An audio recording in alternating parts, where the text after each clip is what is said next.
마태복음 5장 7절 한 절만 함께 봉독합니다. 긍휼히 여기자는 복 있는 자 그들이 긍휼히 여김을 받을 것이니라. 아멘. 계속해서 산상수훈의 말씀을 우리가 살펴보고 있는데, 오늘은 긍휼히 여기는 자의 복에 대한 부분을 오늘도 말씀을 통해서 확인하며 또 살펴보도록 하겠습니다. 성경은 인간의 언어가 아닙니다. 때문에 성경은 세상의 언어로 해석하고 이해할 수 없다라는 것을 우리는 언제나 기억을 해야 합니다. 왜냐하면 성경은 하나님의 언어이며 성경은 하나님 나라의 언어이기 때문입니다. 때문에 신자는 먼저 성경의 이 같은 내용을 끊임없이 살펴가야 하는 자들입니다. 왜냐하면 너무나 다른, 아니 어쩌면 전혀 상반된 언어로 작동되는 경우들이 너무나도 많이 일어나기 때문입니다. 성경을 보면 세상에서도 흔히 들을 수 있는 그러한 많은 내용들이 기록이 되어 있고, 또 그래서 성경은 세상을 살아가는 지혜를 우리에게 가르쳐 주고 있다라고 이해하기도 하죠. 예를 들면 이런 것입니다. 잠언 17장 1절 말씀에 보면 마른 떡 한 조각만 있고도 화목하는 것이 제육이 집에 가득하고도 다투는 것보다 나으니라, 이렇게 말씀을 하고 있어요. 마른 떡 한 조각만 있는데도 불구하고 화목한 것이 집안에 고기를 잔뜩 쌓아놓고 싸움질하는 것보다 낫다라는 그런 말씀이죠. 이러한 말씀을 우리가 흔히 이해하게 될 때에 세상에서도 비슷한 이야기를 하고 있지 않습니까? 예를 들면 속담에도 가화만사성, 이런 이야기가 있죠. 가정이 화목해야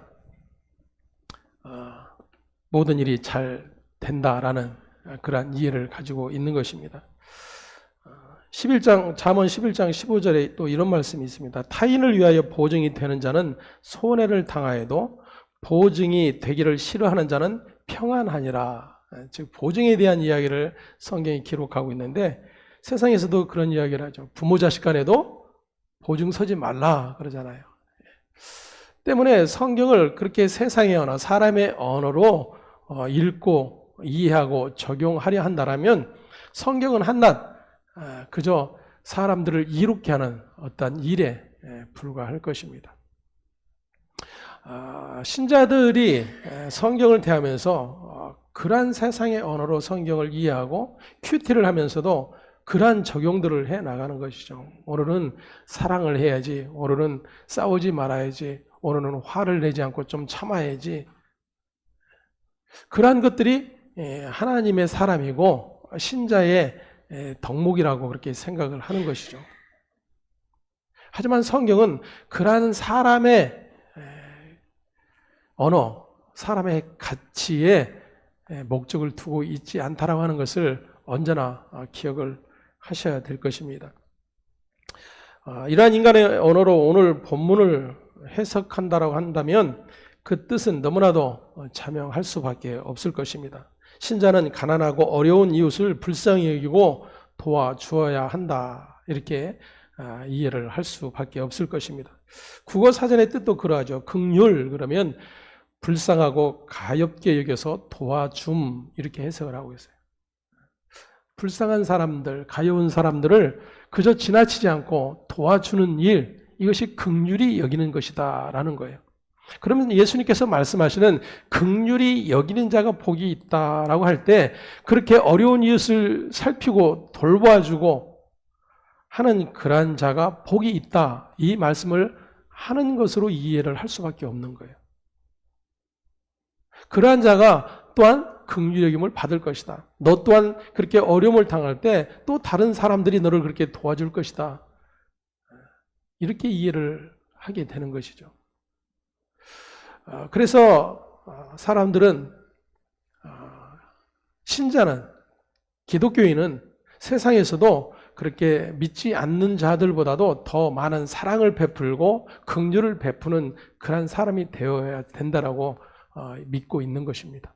그리고 그렇지 못한 우리 자신들을 발견할 때마다 엎드려 하나님 용서해달라고 회개하는 일들을 끊임없이 해 나가고 있는 것이죠. 이웃을 도와주기 위해서 구제비를 활용하기도 하고, 굶주린 사람들에게 밥 한 끼라도 대접하겠다라고 밥퍼주는 사역들, 그런 일들을 교회가 이제 앞다투어 하게 되는 그런 모습들을 보게 됩니다. 사실 그러한 일들이 왜 일어나는가? 결국 성경이 우리에게 그렇게 말씀하고 있다라고 여기기 때문이에요. 하지만 성경은 하나님의 언어요, 세상의 언어가 아닌 하늘나라의 언어라고 말씀을 드렸죠. 다시 말하면 이 세상에 우리가 살아가는 모든 삶 속에서 우리가 어떻게 살아가야 되는지를 우리에게 가르쳐주고 제시해주는 도덕과 윤리의 경전이 아니라고 하는 사실이에요. 성경은 하나님의 말씀인데 하나님의 말씀은 생명의 말씀입니다. 생명의 말씀이라고 한다는 것은 이 세상이 만들어낼 수 없는, 하나님만이 부여할 수 있는 생명, 그 영원성에 대한 생명을 우리에게 소개를 해주고 있는 것이죠. 그리고 그 생명을 어떻게 인간이 거절하고 스스로 그 하나님의 선물을 박차버리고 나온 그런 존재인가? 때문에 우리가 이 땅에 살아가는 모든 삶 속에서 그 하나님의 생명이 없는 자의 삶은 죽은 자의 삶이라고 하는 것이 성경이 우리에게 제시해주고 있는 거예요. 때문에 신자는 그 하나님의 말씀을 받아 하나님의 생명이 없이는 나는 이 세상의 그 모든 것들을 이루어내는 존재가 되었을지라도 나는 죽은 자일 뿐이라고 하는 사실이 확인되는 자, 그가 하나님 나라의 백성이 될 수 있음을 우리에게 가르쳐 주고 계시는 겁니다.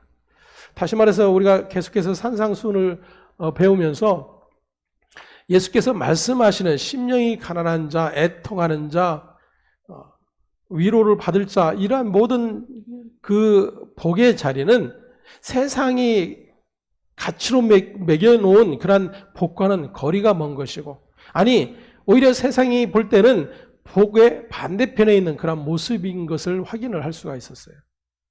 때문에 오늘 긍휼히 여김 역시도 그렇게 가난하고 불쌍한 자들을 돌봐주는 그런 어떤 마음, 그것을 긍휼의 마음이라고, 그런 마음을 가져야 된다라고 예수님께서 가르쳐 주고 계시는 말씀이 아니다라고 하는 사실을 먼저 여러분들이 기억하시면서 오늘도 말씀을 통해서 예수님이 전해주신 참 뜻이 무엇인지를 또 확인을 해 보도록 하겠습니다. 예수님이 말씀하신 긍휼은 오직 신자만이 베풀 수 있다라는 그런 조건을 가지고 있어요. 왜냐하면 너희는 복이 있다 이렇게 이미 선언을 하고 있고, 긍휼히 여기는 자의 복을 말씀을 하고 있습니다. 다시 말하면 너희는 긍휼히 여김을 받는 복을 받은 자이고, 그렇기 때문에 그 복을 너희는 나누어 줄 자라고 예수님이 지금 선언을 하고 계시는 거예요. 그러면 예수님께서 말씀하시는 복으로 받게 된 그 긍휼함이 무엇인가? 그것을 이제 성경을 통해서 살펴보아야 된다는 것이죠. 신자는 하나님의 긍휼을 받은 사람이라고 하는 사실을 먼저 기억하시기를 바랍니다. 왜냐하면 하나님께 받은 긍휼이 무엇인가를 오늘도 우리가 확인하면서 정말로 그 긍휼함이 우리에게 그 무엇과도 바꿀 수 없는 복이구나라고 하는 사실을 또다시 확인을 하게 될 것입니다. 성경에서 하나님의 긍휼을 잘 설명을 해주고 있는 성경이 호세아서입니다. 우리 호세아서를 한번 가서 살펴보겠습니다. 1장 1절에서 9절까지의 말씀입니다. 호세아 1장 1절에서 9절까지 말씀 함께 봅니다. 우시야와 요담과 아하스와 히스기야가 이어 유다 왕이 된 시대, 곧 요아스의 아들 여로보암이 이스라엘 왕이 된 시대에 부엘리의 아들 호세아에게 임한 여호와의 말씀이라. 여호와께서 처음 호세아에게 말씀하실 때 여호와께서 호세아에게 이르시되 너는 가서 음란한 여자를 맞이하여 음란한 자식들을 낳아라. 이 나라가 여호와를 떠나 크게 음란함이니라 하시니, 이에 그가 가서 디블라임의 딸 고멜을 맞이하였더니 고멜이 임신하여 아들을 낳으매 여호와께서 호세아에게 이르시되 그의 이름을 이스르엘이라 하라. 조금 후에 내가 이스라엘의 피를 예후의 집에 갚으며 이스라엘 족속의 나라를 패할 것임이니라. 그날에 내가 이스라엘 골짜기에서 이스라엘의 활을 꺾으리라 하시니라. 고멜이 또 임신하여 딸을 낳음에 여호와께서 호세아에게 이르시되 그의 이름을 로루하마라 하라. 내가 다시는 이스라엘 족속을 긍휼히 여겨서 용서하지 않을 것임이니라. 그러나 내가 유다 족속을 긍휼히 여겨 그들의 하나님 여호와로 구원하겠고 활과 칼이나 전쟁이나 말과 마병으로 구원하지 아니하리라 하시니라. 고멜이 로루하마를 젖된 후에 또 임신하여 아들을 낳음에 여호와께서 이르시되 그의 이름을 로암미라 하라. 너희는 내 백성이 아니요 나는 너희의 하나님이 되지 아니할 것임이니라. 아멘. 여러분들이 성경 중에서 이 호세아라고 하는 성경을 읽어보게 되면 이게 과연 하나님의 말씀인가라고 여겨질 정도로 낯뜨거운 그러한 장면들이 기록이 되어 있습니다. 그러한 낯뜨거운 그러한 일도 하나님께서 그렇게 명령을 하고 계심을 확인을 할 수가 있어요. 호세아라고 하는 선지자를 하나님께서 불러 세우십니다. 하나님께서 구약의 선지자를 불러 세우심은 하나님의 뜻을 전하기 위함이에요. 하나님께서 하나님의 백성을 향해서 전해 주시고자 하는 하나님의 본 마음, 본 뜻을 전달하기 위해서 선지자들을 부르시는 것입니다. 그 부르심 가운데 오늘 호세아라고 하는 사람이 부름을 받았어요. 근데 하나님께서 이 호세아에게 주신 첫 번째 사명이 참 너무나도 황당무계함을 확인을 하게 됩니다. 너 이제 결혼해라 그래요, 하나님이. 내가 중매서 줄게, 너 결혼해. 그리고는 신부를 데려오는데 신부는 다름 아닌 당시에 누구나 알 수 있는 창녀인 고멜이라고 하는 여자였어요. 하나님의 뜻을, 하나님의 참 진의를 하나님의 백성에게 전달하기 위해서 불러낸 선지자에게 결혼해라 라고 말씀하시고 하나님이 그 신부를 소개를 하는데 창녀를 소개해 주고 있어요. 그리고 호세아가 그 창녀 고멜과 결혼을 합니다. 그리고 첫 번째 아들을 낳게 되죠. 근데 그 아들의 이름을 하나님께서 지어주시죠. 이스르엘이라 하라 그렇게 말씀을 해 줍니다. 두 번째 이제 딸을 낳게 됩니다. 딸을 낳게 되는데 그 이름 역시도 하나님께서 지어주시죠. 로루하마 이렇게 지어주십니다. 로루하마라고 하는 뜻은 내가 긍휼을 베풀지 않을 것이다 라는 그러한 뜻이에요.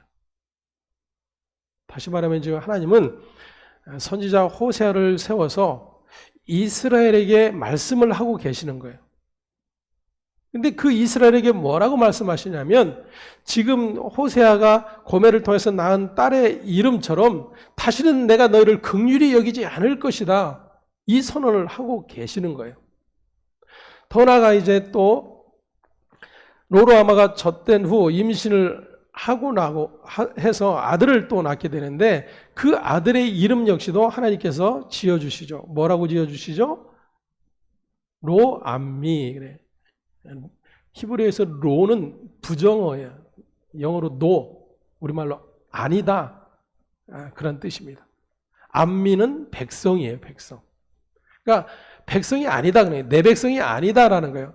다시 말하면 이스라엘을 향해서 하나님이 뭐라고 말씀하세요? 너희는 내 백성이 아니다라고 말씀하고 계시는 거예요.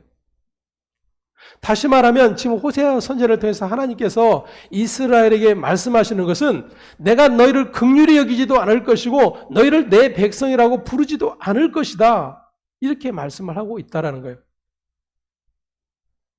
왜 그런가? 그 이스라엘 백성의 삶이 마치 고멜의 삶과 같음을 비유적으로 하나님께서 드러내고 계시는 거예요. 호세아를 읽어보면 그렇게 이제 새 자녀를 낳았음에도 불구하고 이 고멜은 다른 남자를 또 찾아갑니다. 자신의 행복을 만족시켜줄 그런 남자를 또 찾아가요.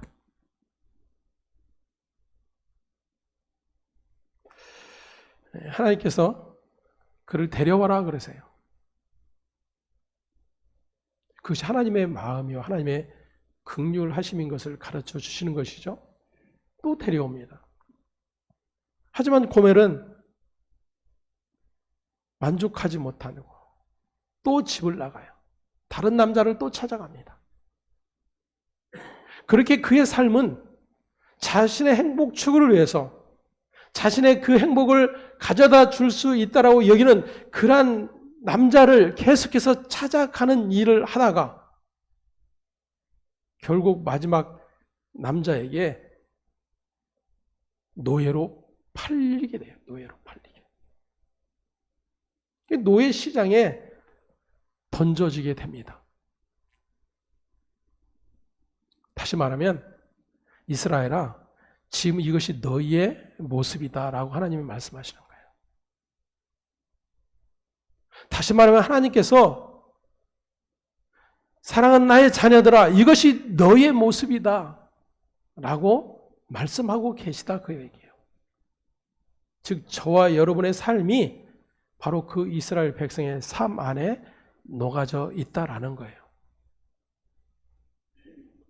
그런 우리의 형편, 우리의 이 실존을 하나님은 긍휼히 여기지도 않을 것이고 백성이라고 여기지도 않을 것이다라고 말씀을 하고 계시는 거예요.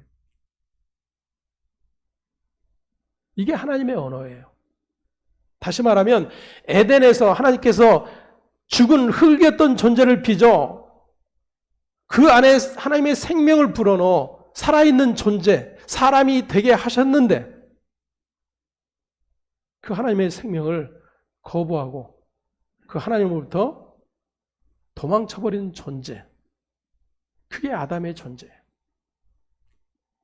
이 땅에 존재하는 모든 인간은 그 아담의 존재 아래에 붙어있는 자들일 뿐이에요.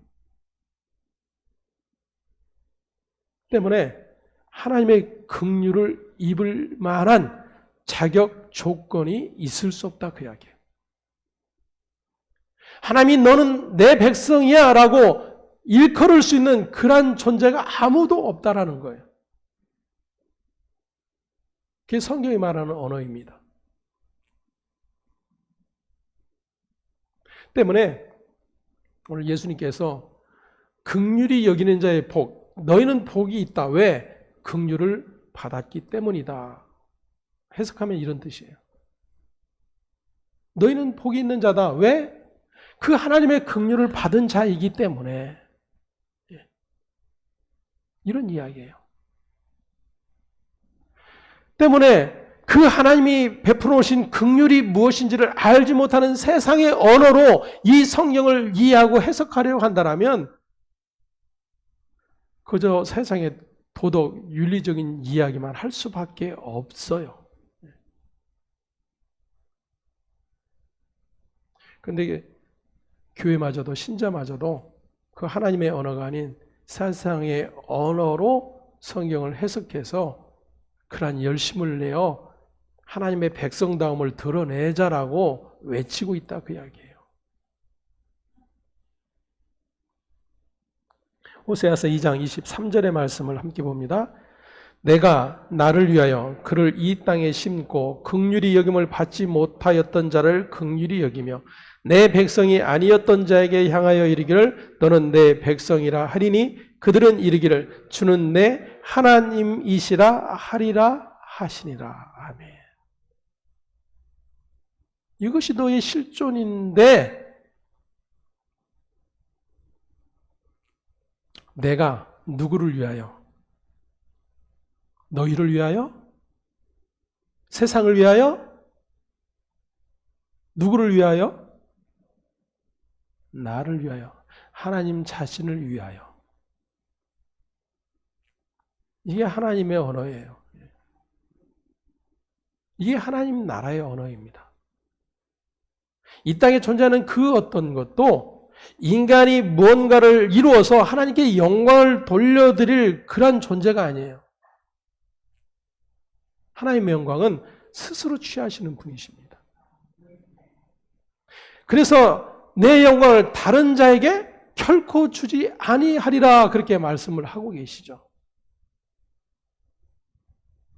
그래서 그 하나님의 뜻과 목적대로 이 땅에 오셔서 그 하나님의 뜻을 온전히 이루어내신 예수만이 하나님 아버지께 영광을 돌리는 자라고 성경이 기록을 하고 있는 거예요.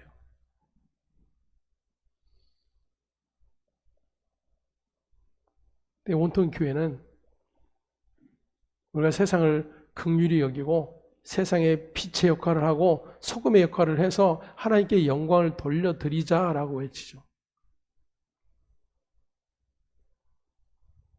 그 하나님의 언어를 이해하지 못하는 거예요. 그럴 수 없는 자인데.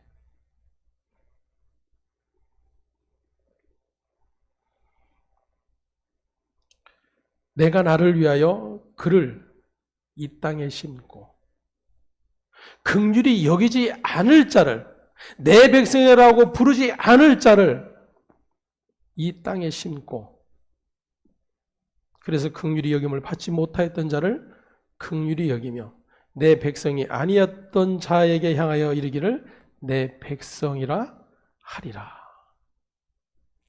이게 하나님의 의지예요. 이게 하나님의 뜻이다 그 이야기예요. 때문에 그 하나님 앞에 선다라는 것, 그 하나님이 보내신 자 예수를 믿는다라는 것은 내가 그렇게 하나님의 긍휼을 받을 수 없는 존재요, 하나님이 하나님의 백성이 아닌 자리로 내몰아칠 수밖에 없는 그러한 자라고 하는 사실이 확인될 뿐이다 그 이야기예요. 그토록 자기의 행복 추구를 위해서 문 남자들을 쫓아다니며 그 만족을 얻고자 했던 그러한 고멜이 바로 저와 여러분이다 그 이야기예요. 그 결국이 뭐예요? 노예시장에 팔려 죽는 신세가 되는 것입니다.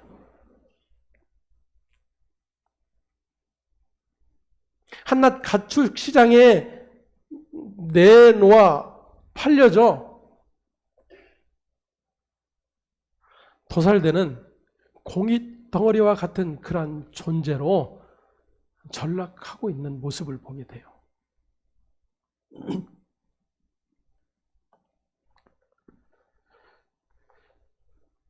네, 하나님께서 더 기막힌 말씀을 하십니다. 그렇게 마지막에 쓴물 단물 다 빨리고 노예시장에 고깃덩이로 팔려버린 그 고멜을 하나님께서 다시 데려오라 그러세요.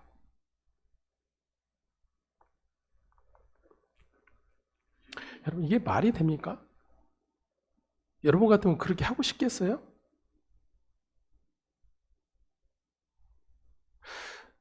속 시원히 잘 됐다 싶을 그러한 상황 아닙니까?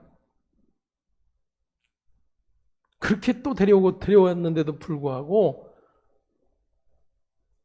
지 행복 찾겠다고 문 남자들을 따라다니다가 결국 그렇게 되어버린 그러한 삶을 보면서 꼴 좋다, 그래 나 떠나서 잘 살겠다고 하더니 그 꼴이 뭐냐, 이런 마음을 갖지 않겠어요? 하나님께서 그를 다시 데려오라고 그러세요. 그래서 호세아가 은 15과 보리 한 호멜 반 그 값을 치르고 그 고멜을 다시 데려오게 됩니다. 이걸 긍휼 이렇게 말을 하고 있는 거예요. 이걸 긍휼. 예수께서 십자가에 달려 죽으셨죠?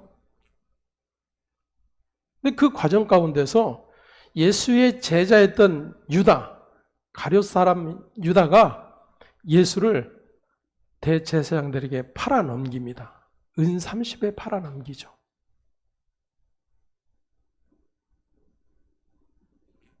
왜 은 30에 팔렸을까요? 여러분, 이 호세아서와 연결시켜 보십시오. 우리는 그렇게 끊임없이 우리의 행복 추구와 우리의 힘과 노력으로 이 세상에서의 모든 삶의 만족을 누려보겠다라고 발버둥치며 살아가는 자들이에요. 심지어 예수의 이름마저도 외쳐대며 그렇게 이 땅에서의 삶을 평안하게 해달라고 외치는 그런 존재들입니다. 그러한 존재를 향해서 하나님은 긍휼을 베풀지 않겠다 말씀하세요. 너희는 내 백성 아니다라고 말씀하세요. 그렇게 긍휼을 받을 수 없고 백성이 될 수 없는 그러한 존재를 값을 주고 다시 데려오세요. 그렇게 예수는 은 30에 팔리는 겁니다. 왜요? 하나님의 긍휼 때문에. 하나님의 백성이 아닌 저와 여러분, 하나님의 긍휼을 받을 수 없는 저와 여러분을 그 긍휼의 자리로, 백성의 자리로 불러내시기 위해 하나님은 당신의 아들을 은 30을 주고 팔아 넘기시는 거예요. 그 고멜의 이야기예요.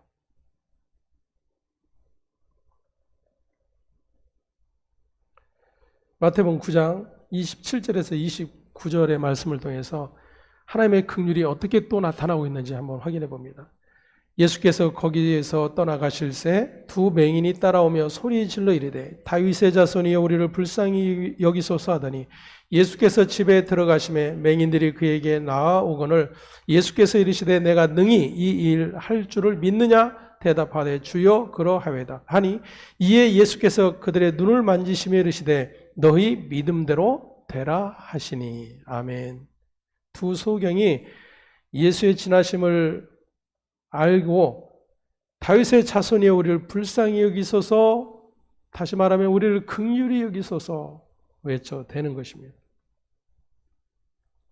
그리고 그들의 소리를 듣고 예수님께서 긍휼을 베풀어 주세요.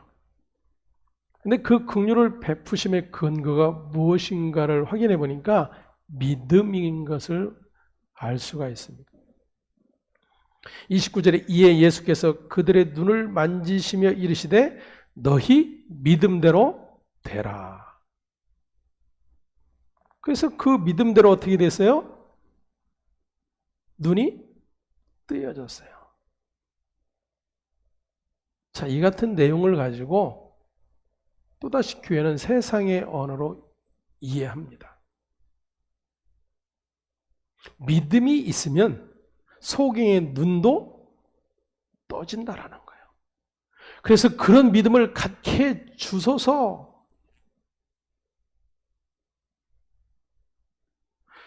가끔은 황당한 일들을 보게 되죠. 자식이 죽어가는데도 믿음으로 하나님께서 고쳐주실 것이라고 확신하고 병원을 데려가지 않아요. 긴급 수혈을 해야 될 상황인데도 병원에 데려가지 않습니다. 결과는 어때요? 그 믿음대로 됩니까? 그 믿음이 죽이는 거예요, 여러분. 여러분 잘 들여다보십시오. 그 믿음이 그를 죽게 하는 거예요. 근데 오늘 예수님이 하시는 말씀은 뭐래요? 내 믿음대로 되리라. 그리고 그 믿음대로 어떻게 돼요? 눈이 떠졌어요. 그럼 뭐가 다릅니까, 여러분? 지금 소경이 갖고 있는 믿음과 예수님이 지금 내 자식을 살려주실 것이라고 굳게 믿고 병원도 데려가지 않는 그 믿음과 무엇이 다르냐 그거예요.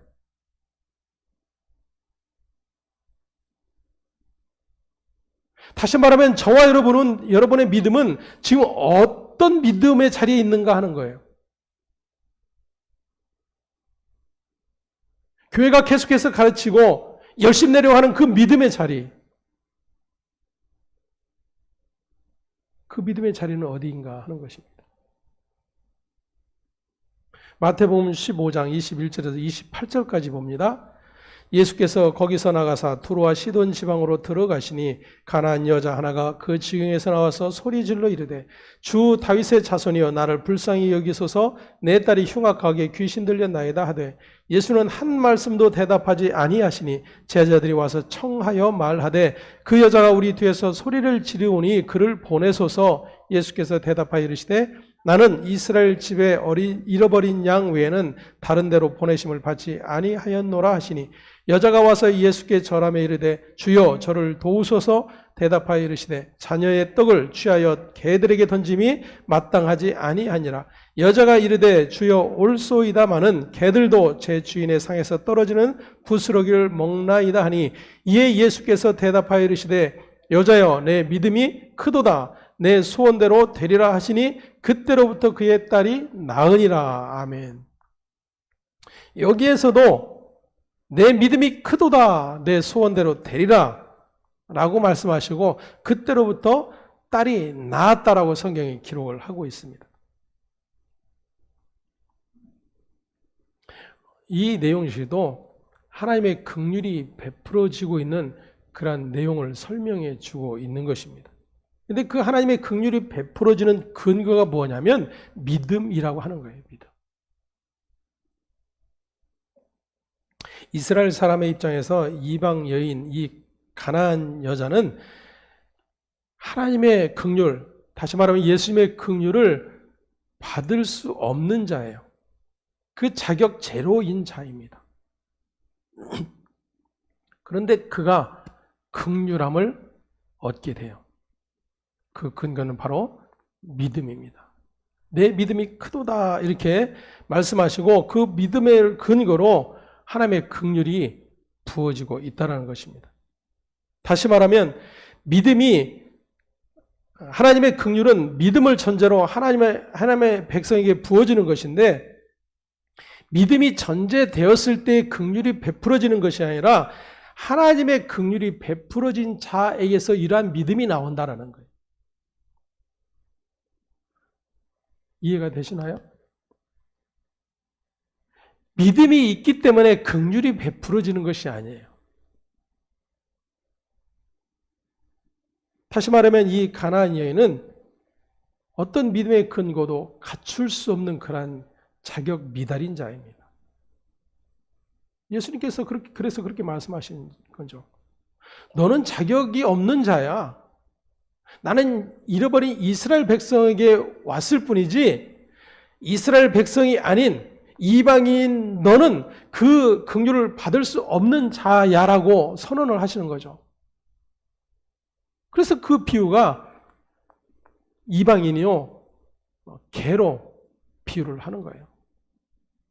근데 이방인인 이 여인이 뭐라고 지금 이야기합니까? 예, 맞습니다. 저 개 맞습니다. 그거예요. 그걸 믿음이라 그러는 거예요, 여러분. 도무지 이해가 안 되시죠? 예, 주님 맞습니다. 저 개 맞아요. 하나님의 긍휼을 받을 수 없는 자 확실합니다. 그러니 하나님이 주시지 않으면 저는 그 긍휼을 받을 수 없는 자예요.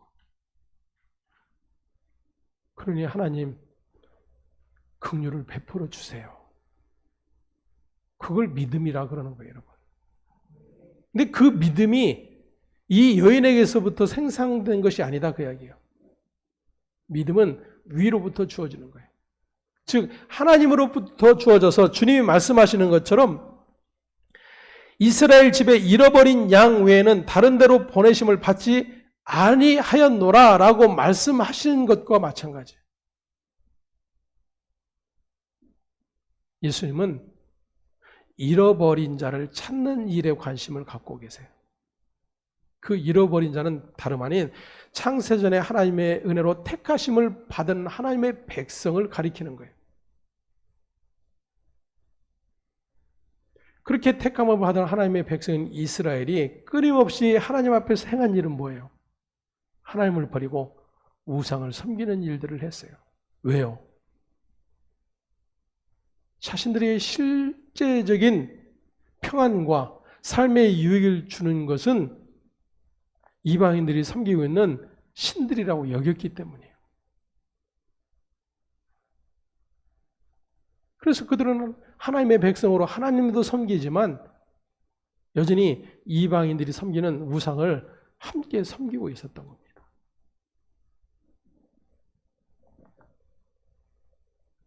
가나안 여인이 예수님의 긍휼을 입을 가능성은 제로입니다. 그런데 그러한 여인이 예수님에게 긍휼을 입게 되는 이야기를 예수께서 비유로 설명을 해주고 계신 거예요. 그리고 그 근거를 믿음으로 드러내고 계십니다.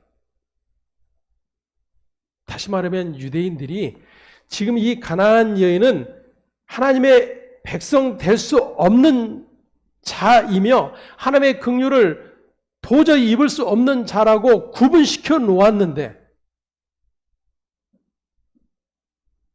그런 사람이 선악으로 구분해 놓은 근거가 아닌 하나님이 말씀하신 대로 모세에게 말씀하신 대로 내가 긍휼히 여길 자를 긍휼히 여기고 은혜 베풀 자에게 은혜를 베푸시는 그러한 하나님의 은혜가 택한 자기 백성 가운데 찾아오시는 사건이에요. 그래서 그 하나님으로부터 받게 된 믿음으로 말미암아 하나님의 그 긍휼을 입게 된 자, 그가 어떤 자다? 복 있는 자다. 이것을 예수님이 선언하고 계시는 거예요. 그 하나님의 긍휼을 아는 자가 그 하나님의 긍휼을 어떻게 할 거다? 전하게 될 거다. 그 이야기예요. 그러니까 다시 한번 이야기한다라면 세상의 언어로 교회가 그리스도인이 그 누구보다도 사랑을 실천해야 되는 그러한 자로 그러한 역할을 해야 되는 것이 긍휼을 베푸는 것이 아니다. 그 이야기예요.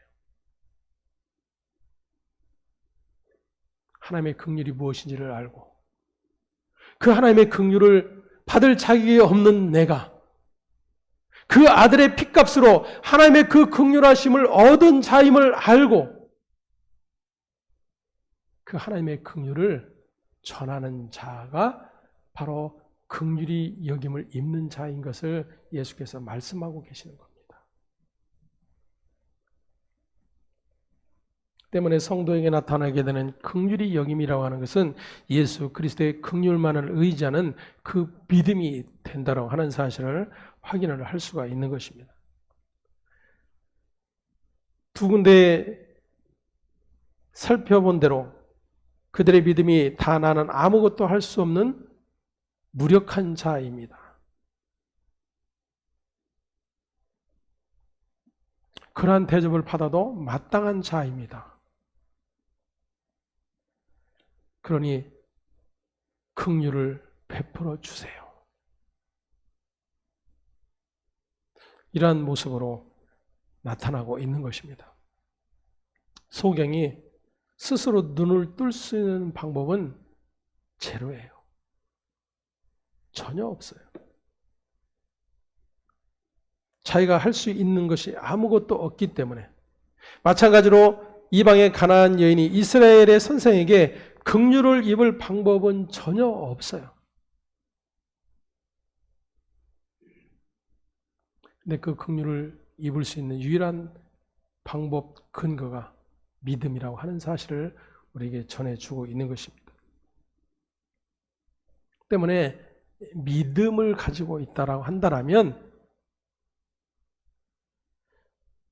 예로 소개해 드렸던 것처럼 하나님이 살려주실 거야. 하나님은 충분히 그럴 능력이 있는 분이야.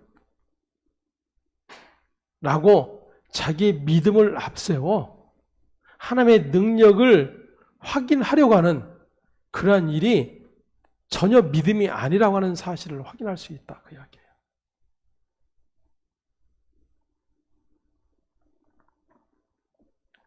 때문에 하나님의 긍휼이 없이는 이 세상 그 어떤 것도 존재할 수 없다라는 자기 부인의 고백이 일어나게 되는 그 일이 바로 믿음으로 일어나게 되는 일인 것을 우리에게 확인을 시켜주고 있는 것입니다.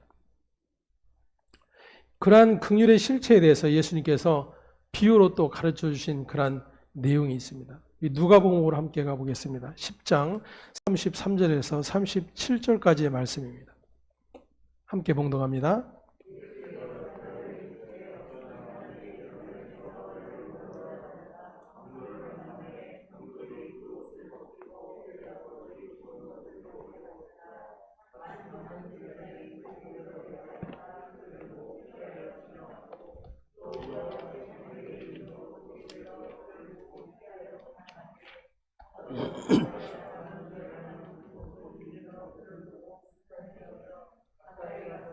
기름과 포도주를 그 상처에 붓고 싸매고 자기 짐승에 태워 주막으로 데리고 가서 돌보아 주니라.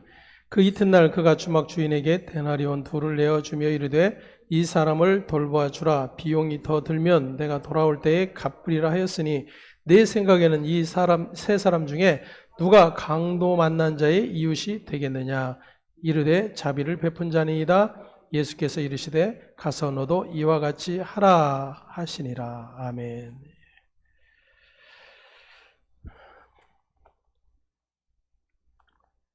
이 내용 앞에 25절에 보면 이렇게 소개를 하고 있어요.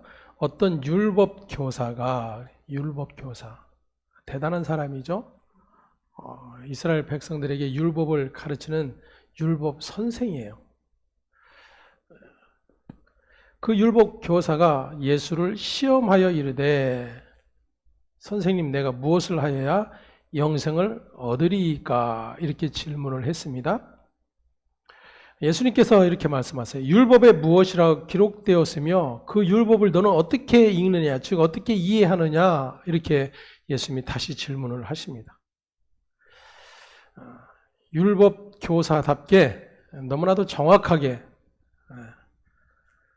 하나님께서 이스라엘 백성에 주신 그 율법의 의미를 설명을 합니다. 대답하여 이르되 내 마음을 다하며 목숨을 다하며 힘을 다하며 뜻을 다하여 주 너희 하나님을 사랑하고 또한 내 이웃을 내 자신같이 사랑하라 하였나이다. 이 대답을 예수님이 들으시고 내 대답이 옳다. 정확하게 아는구나. 그러면 가서 그대로 행하라. 그러면 살 것이다. 다시 말하면 그러면 영생을 얻게 될 것이다 라고 주님이 말씀을 하세요.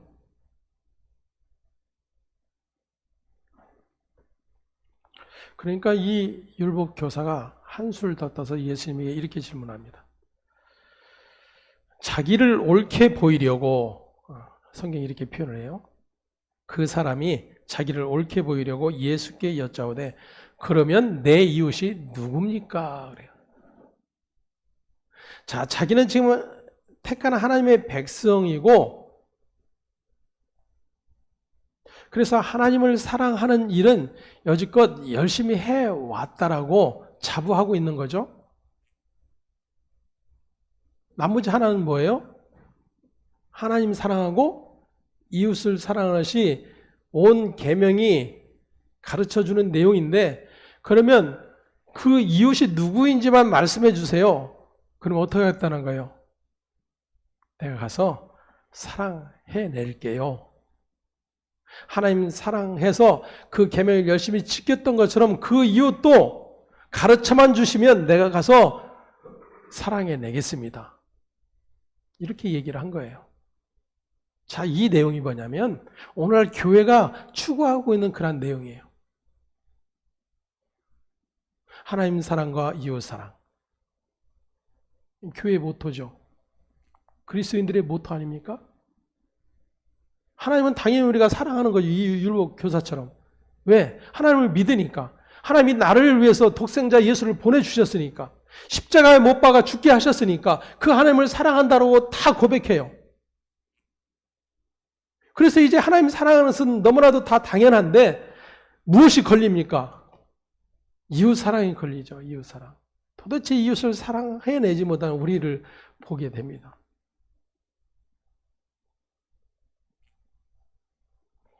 그런데 이 율법교사는 자신 있게 말해요.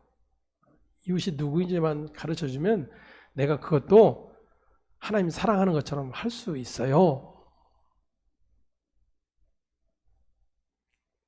그때 예수님께서 비유로 지금 가르쳐 주신 내용이 선한 사마리아인의 비유예요. 이 부분을 좀 다루고 지나가려고 합니다. 성경은 하나님의 언어요. 하늘의 언어라고 그랬죠. 세상의 언어, 사람의 언어가 아니다 그랬습니다. 때문에 이 선한 사마리아인의 비유를 가지고 오늘날 교회가 무슨 일을 하자라고 이야기합니까? 자, 제사장도 강도 만나 거의 죽게 된 사람을 보고 놀라서 그냥 지나가요. 자칫하면 나도 죽겠구나. 그리고 제사장은 종교적으로도 자신은 지금 그 죽어가는 부정한 자에게 손을 대서는 안 돼요. 같이 부정해지니까. 종교적 행위의 열심과 자신의 그러한 두려움 때문에 그냥 지나가는 거예요. 죽게 된 사람을 보고. 또 레위인도 그냥 지나갑니다. 제사장과 레위, 그들은 이스라엘 백성 중에서 가장 하나님의 법을 지켜내야 할 자들이죠. 본이 되어야 될 자들이에요. 그런데 그냥 지나갑니다. 근데 사마리아 사람이 지나가다가 그것을 보게 돼요.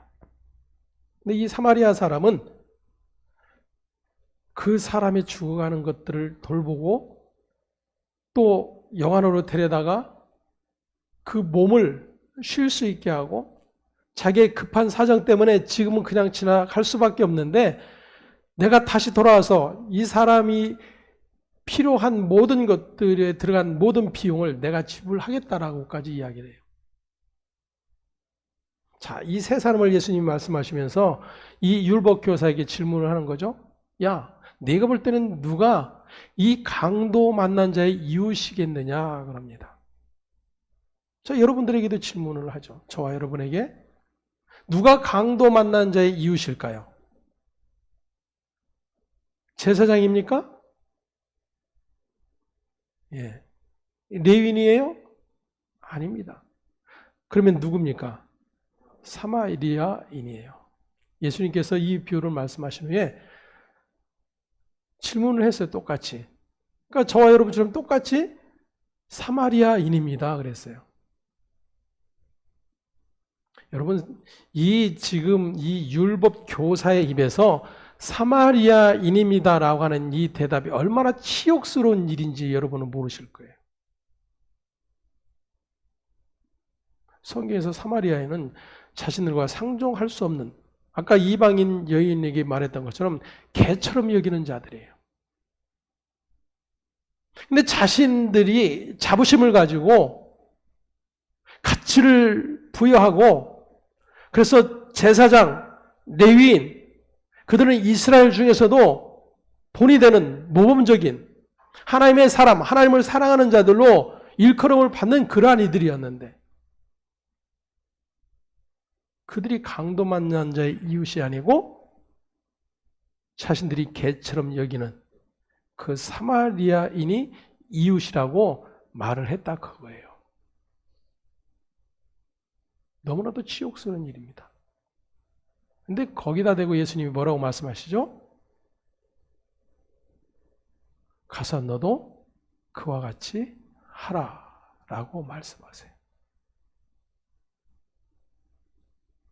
자, 이 비유를 가지고 우리는 세상의 언어로 이해를 하고 해석을 해왔습니다. 그래서 불쌍한 사람을 그냥 지나쳐서는 안 된다. 예수님이 나를 그렇게 불쌍히 여기셨고 그러한 나를 위해서 십자가에 달려 죽으셨지 않느냐. 그 예수의 사랑을 받은 우리가 어떻게 제사장처럼 레위인처럼 그냥 지나갈 수 있느냐? 그들은 입으로만 하나님을 사랑하는 자이지 진정으로 하나님을 사랑하는 자이지 않고 이웃을 사랑하지 않는 자이다. 우리는 그렇게 하지 말자. 이게 계속해서 이 사마리아인의 비유의 해석이에요.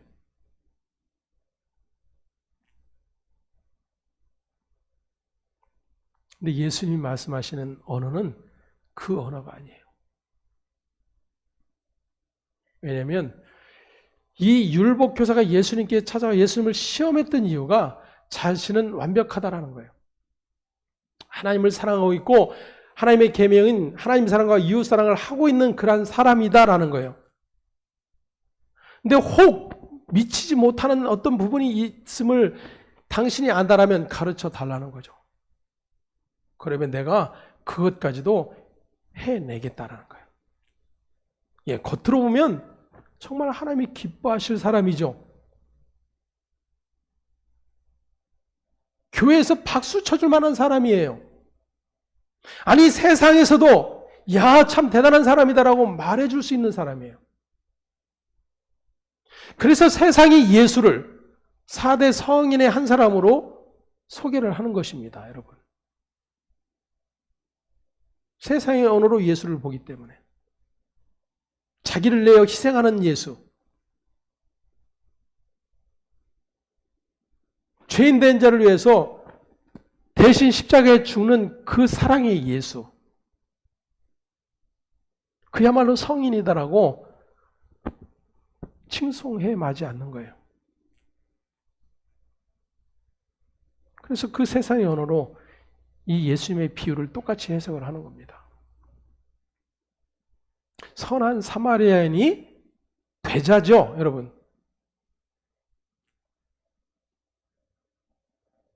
근데 예수님이 말씀하시는 내용은 그게 아니에요. 너 그럴 수 있다라고 이야기하는데 너 그러한 존재 아니야. 너는 누구냐면 바로 네가 강도 만난 자야 라는 거예요, 여러분. 이 예수님이 말씀하시는 비유의 핵심은요, 네가 강도 만나 지금 거반 죽게 된 존재라는 거예요, 여러분.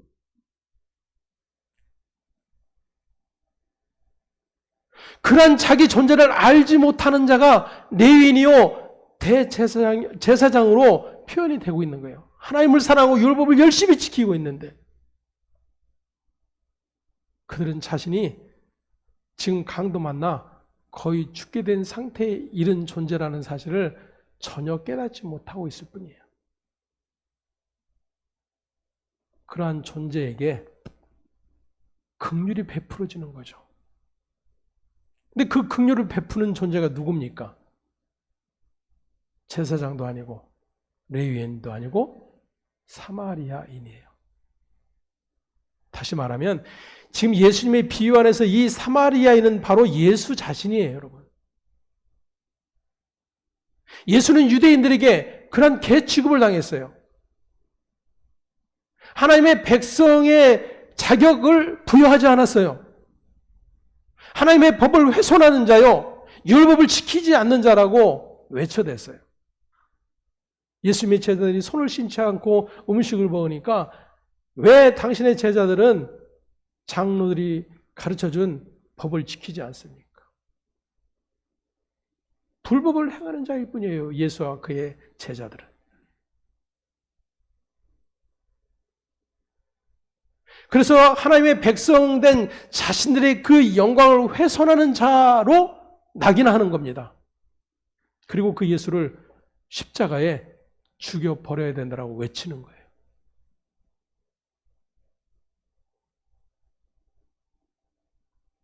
바로 이 율법 교사에게 주님이 말씀하시는 거예요. 내가 바로 그러한 자야.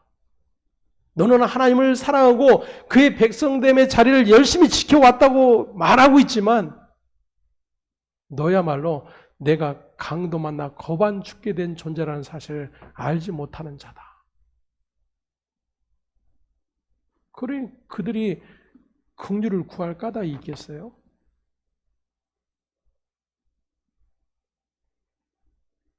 강도 만난 자에게 긍휼이 베풀어지는 거예요. 거반 죽게 되어진 그 상태에 있는 자에게 이스라엘이 거들떠 보지도 않는 그 사마리아인을 통해, 즉 그 예수를 통해 긍휼이 베풀어주고 있는 이야기를 예수님이 비유로 들려주고 계시는 거다, 그 이야기예요.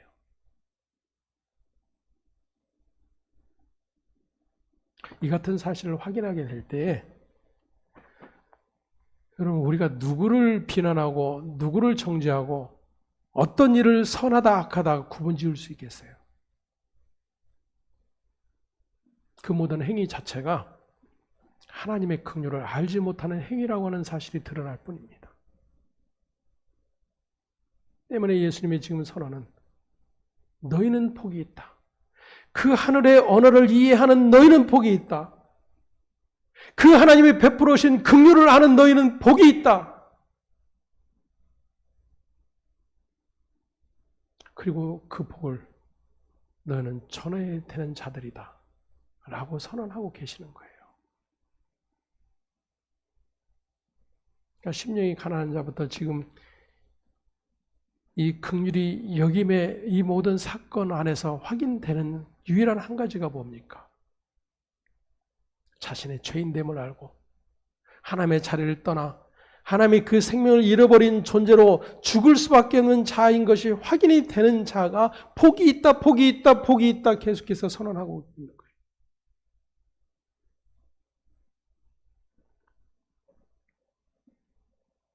내가 누구를 사랑하거나 은혜를 베풀거나 긍휼을 베풀어서 영생에 이를 수 있는 것이 아니라 너는 강도 만나 거의 죽은 자이기 때문에 선한 사마리아인, 그러니까 이 세상의 선한 사마리아인으로 오신 예수, 그 예수로부터 긍휼이 여김을 받지 않으면 살 수 없는 존재라고 하는 사실을 가르쳐 주고 있는 거예요.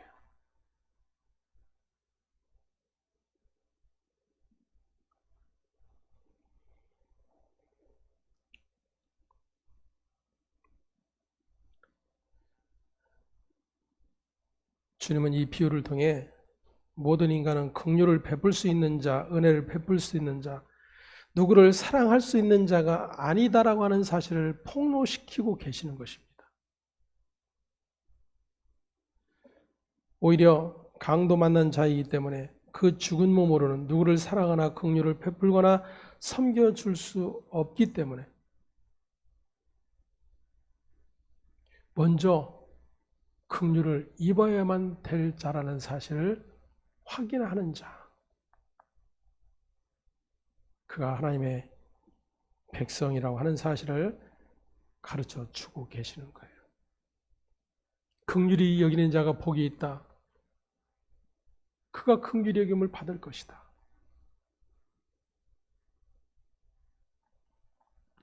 전에도 한번 말씀드렸지만 저 역시도 몇 번 그런 적이 있었죠. 요즘은 그마저도 이제 식어버렸지만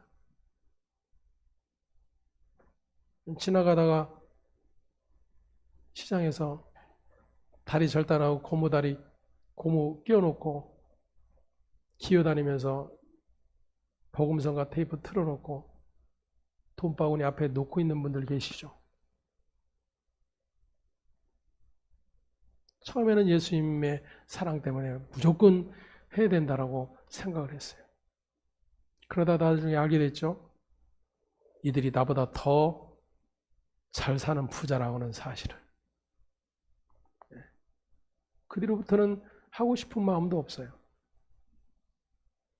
그러면서도 한편에 만일 예수님이 그러한 모습으로 와 계셨다라면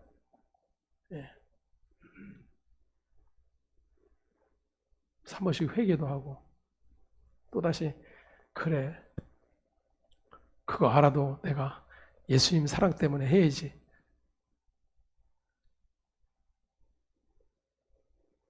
이걸 선한 사마리아인이라고 말하는 거 아니에요.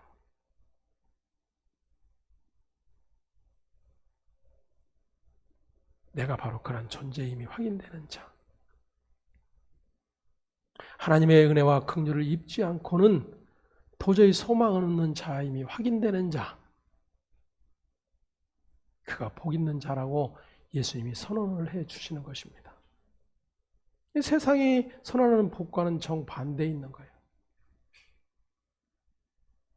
그럼에도 불구하고 그 예수를 향해서 세상의 복을 달라고 외쳐대는 일이 가하겠느냐 그거죠.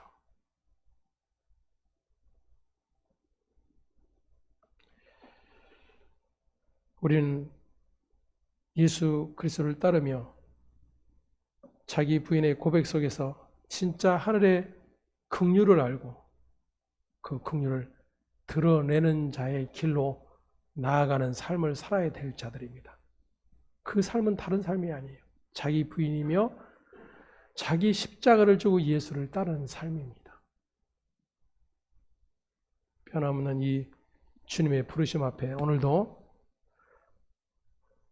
그 은혜와 긍휼을 입지 않으면 살 수 없는 자인 것을 또다시 확인하고 험한 것들로 그 예수의 긍휼을 흉내내 보겠다고 했던 우리의 어리석음의 자리들을 또다시 확인하는 저와 여러분 되기를 간절히 소망을 합니다.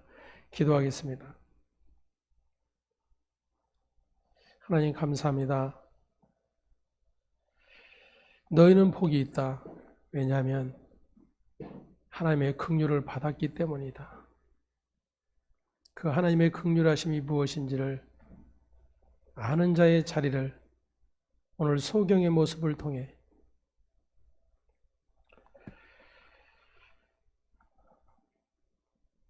그리고 강도 만난 자의 실존을 통해 또다시 확인하게 해주시니 감사를 드립니다. 얼마나 믿음이 없는 헛된 믿음이 우리를 하나님의 원수된 자리로 몰고 가고 그 믿음이 오히려 살리는 것이 아니라 죽이는 일에 사용되고 있는 것들을 확인할 수 있음에 감사를 드립니다. 변함없는 하늘로부터 주어진 그 믿음이 오늘도 하나님의 그 크신 긍휼 앞에 서게 하시고 그 긍휼의 은혜에 감사하며 기뻐하며 살아가는 존재로 또다시 확인시켜 주신 하나님 감사를 드립니다. 그렇게 날마다 이 땅에서의 삶 속에서 자기를 부인하며 자기 십자가를 지고 예수를 따르며 날마다 즐거이 나아가는 우리의 모든 인생 되어질 수 있도록 하나님께서 붙들어 주시옵소서. 감사하고 우리 주 예수 그리스도의 이름으로 기도합니다. 아멘.